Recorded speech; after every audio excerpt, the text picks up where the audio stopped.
Okay, I'm going to make another video on how to reduce a triangle cane. It's easy to start with components that are much longer so that you're already got a good base for reducing, but some of the patterns do require something that's quite short and fat. This one is very random. I just grabbed blends and components that I already had lying around. It has very uneven, at the moment the edges are really bumpy. It's easier to start with nice clean edges. So most tutorials skip the reducing process because it's pretty boring. But the thing is, I know I'm always curious how people actually go about it. So I'll show you how I do it. And hopefully just watching will give you an idea.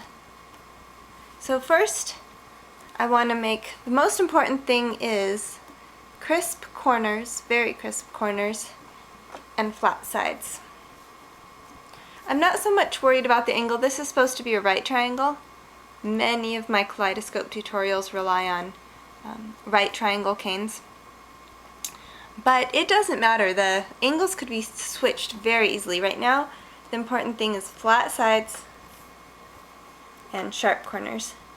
As far as getting the sharp corners, you'd be surprised how very, very teeny tiny you have to pinch it. You can really, really force that to the sharpest edge possible. Now the rest of this process is kind of a flow. You really need to take your time. It's also important that your clay, probably one of the most important things, see, this clay is not very squishy. It's also very important that the components have a similar consistency. If some are real squishy while others are very hard and dry, the cane won't reduce as well. I find though the longer a cane sits, I mean, I could set that out for a week, or at least a couple days or overnight, and then it will be a lot easier to reduce, in my opinion. But this one, all of the clay is firm enough that I can keep going. But now that I have a nice sharp edge on that, the rest of the reducing is pretty easy. Again, I'm focusing on flat sides.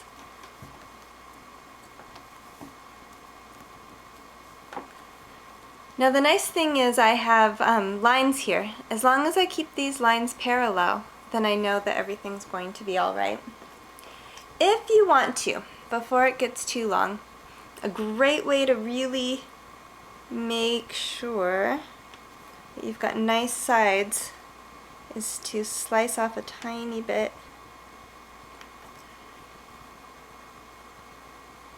Still have to make sure that those lines are somewhat parallel. You'll see that I don't do this perfectly and it will still turn out.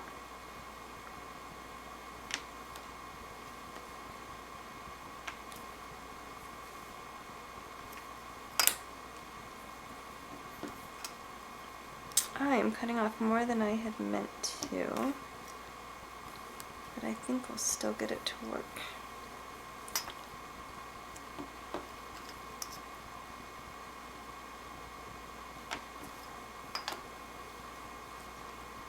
Okay, I had not meant for it to be quite that messy, but you'll see how it works anyway.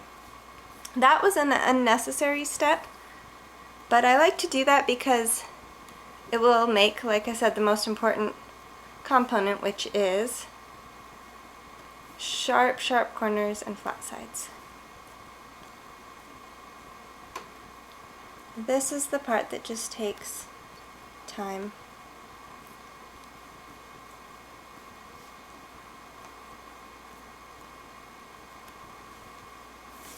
At this stage, I like to run my fingers along. Reducing is as much about stretching as it is about pressing.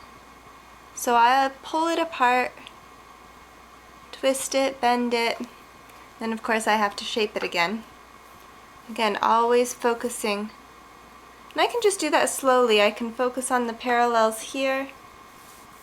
I really like to push, let's see, the bottom together and then rotate. I'm pushing the bottom in towards the other corner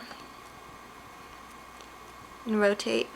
At this stage, it's the right triangle facing up. When I'm at this stage, this edge should be going straight up from the table. So when I pull that apart, I'm pressing and pulling, and I can feel it. I can feel it in my hands. I'm looking at the parallel lines at all times, but I can feel where the bumps are. They just kind of, when I pull it through my fingers, I can just feel it smoothing out. It's amazing how much gets corrected for. Those are pretty parallel lines. But I'll just slowly, I'll take my time, I'll look. Obviously this, when I did a very poor job of cutting, this line is not going to stretch all the way across. But I can focus on the corners, run it through my fingers, almost like you would a pair of scissors over wrapping paper, curling ribbon. And that's what makes the really nice sharp corners, because when all this meets in the middle, these need to be sharp corners. Again, you can see where I need to correct a little bit. This is getting too far apart. And so I'll just check some of the other sides, see how they're coming.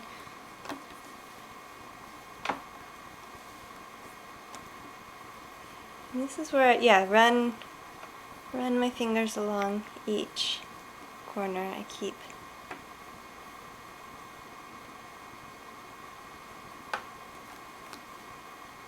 I can just, again, I can feel where the uneven sections are. I could almost do this at this point with my eyes closed. I might do a better job with my eyes closed because I can feel the consistency throughout. When it gets longer, I can really, again, it's like scissors over curling ribbon. Just run my hand along it.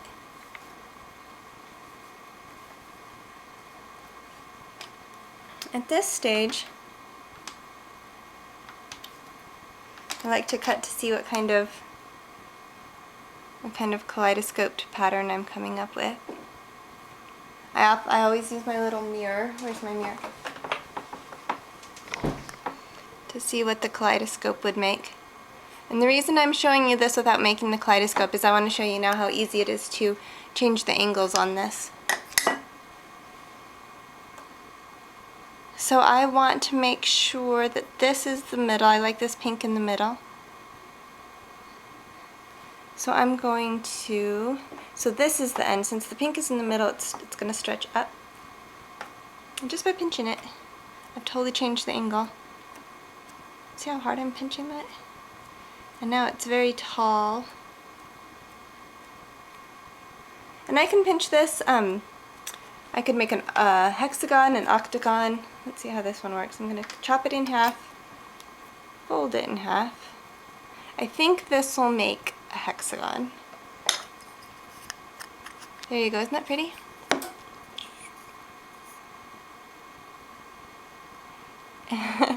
And sometimes if I want to do further reducing, I'll see if I can make this an octagon.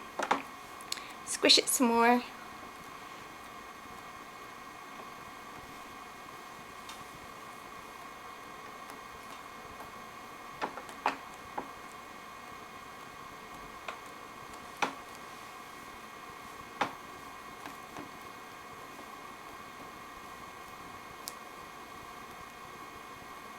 Yeah, when I do this center one, I really pinch it tight.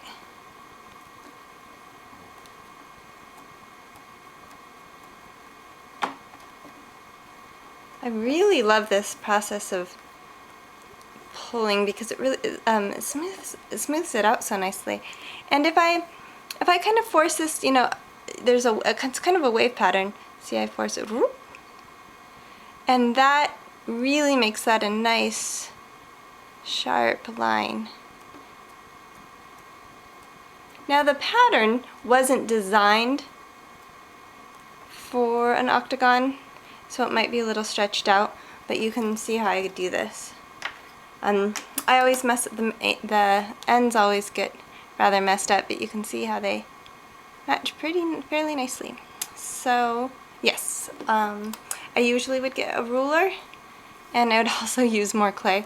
This will make a very small little cane, but you'll get the idea.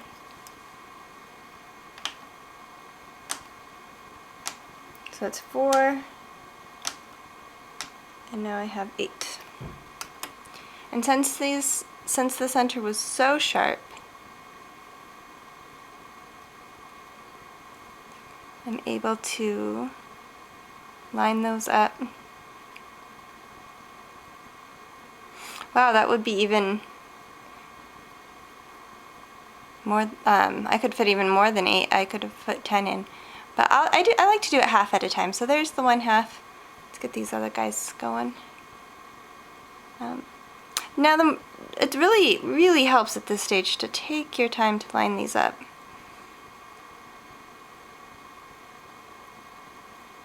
I'm not going to be too picky for these purposes. It's better if this line is slightly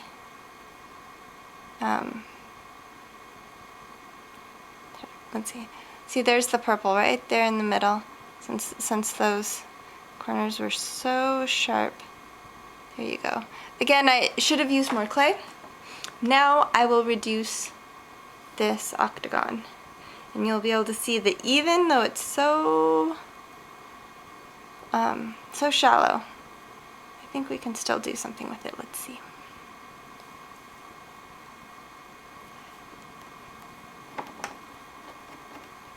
The sections, this is a good way. I like it when it's really small, when it's really shallow, for example. This usually does. It's good.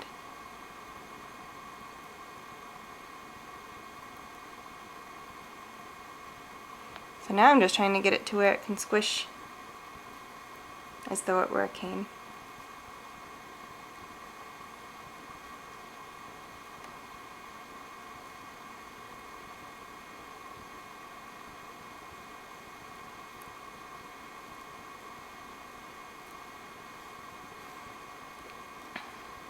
Okay, I definitely didn't have enough.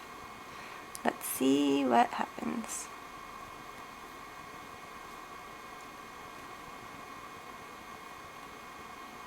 Again, I think it would have been plenty had we left it at a square kaleidoscope.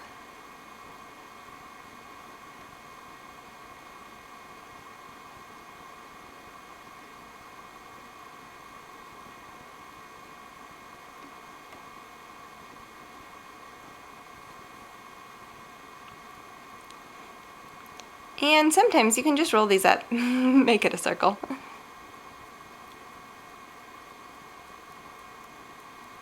Let's see how it turned out.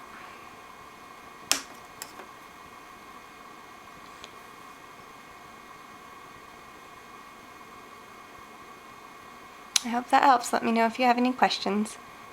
My tutorials are at Polymer Clay Workshop on Etsy, or polymerclayworkshop.com, or Polymer Clay Workshop on Facebook. Thank you. Have fun.